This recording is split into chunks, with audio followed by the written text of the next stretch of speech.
Hello friends, எப்படி இருக்கீங்க? நல்லா இருக்கீங்களா? நாங்கள் இன்னைக்கு காலையிலேயும் அதுவும் 11 மணிக்கு 11:30க்கு கிளம்பி ஷாப்பிங் போகலான்ட்டு போனோம். ஷாப்பிங்னா நீங்கள் எக்ஸ்பெக்ட் பண்ணுற மாதிரி கிடையாது, மினி ஷாப்பிங் தான். டி நகருக்கு தான் போயிருந்தோம். நான் எப்பயுமே ஏதாவது வாங்கணும் அப்படின்னாலே டி நகர் தான் போவேன். இந்த கடைக்குள்ளே எல்லாமே இருந்துச்சு. நான் சுற்றி பார்த்துட்டு இருந்தேன். ஒவ்வொன்றையும் பார்க்க ரொம்ப அழகாக இருந்துச்சு. நான் ஒரு சில திங்ஸ்லாம் வாங்கணுமே அப்படின்ட்டு தான் போயிருந்தேன்.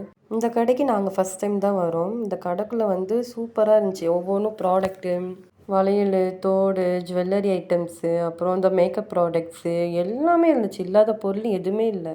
நான் அப்படியே சரி நமக்கும் சில திங்ஸ் எல்லாம் வாங்கிட்டு அப்படியே வீடியோ எடுக்கலாம் அப்படின்ட்டு எடுத்து நின்றுட்டு இருந்தேன். ஒவ்வொன்றையும் பார்க்க பார்க்க ஆசையாக இருக்குது. எதை எடுக்கணுன்னே தெரிய மாட்டேங்குது. அவ்வளோ ஆசையாக இருந்துச்சு.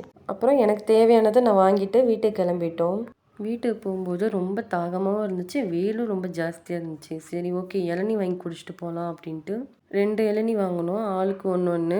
ஒன்று ₹50. 2 பேருமே ஆளுக்கு ஒன்று ஒன்று வாங்கி குடித்தோம். அவங்க வேற ஒரு கஸ்டமர் பார்த்துட்டு இருந்தாங்க. சரி, அது வரைக்கும் நம்மளும் வீடியோ எடுப்போமேன்னு எடுத்துக்கிட்டு இருந்தேன். எனக்கு அதுக்கப்புறம் இளநீ வெட்டி கொடுத்தாங்க. நானும் என் ஹஸ்பண்டும் குடிச்சிட்டு இருந்தோம். அந்த மரத்துக்கு அடியில் நின்று குடிக்கல, ரொம்ப சூப்பராக இருந்துச்சு. அப்புறம் நான் வீட்டுக்கு வந்ததுக்கப்புறம் சரி என்ன வாங்கியிருக்கோன்னு செக் பண்ணலாம் அப்படின்ட்டு பார்த்துட்டு இருந்தேன். அந்த பில்லை தான் பார்த்துட்டு இருந்தேன் ஃபஸ்ட்டு. எவ்வளோ ரூபாய்க்கு நான் வாங்கியிருக்கேன் அப்படின்னா மொத்தமாக ₹550 தான் வாங்கியிருக்கேன். நான் என்னென்ன வாங்கியிருக்கேன் அப்படின்ட்டு நெக்ஸ்ட் வீடியோவில் காட்டுறேன். Okay friends, bye bye. Next வீடியோவில் பார்க்கலாம்.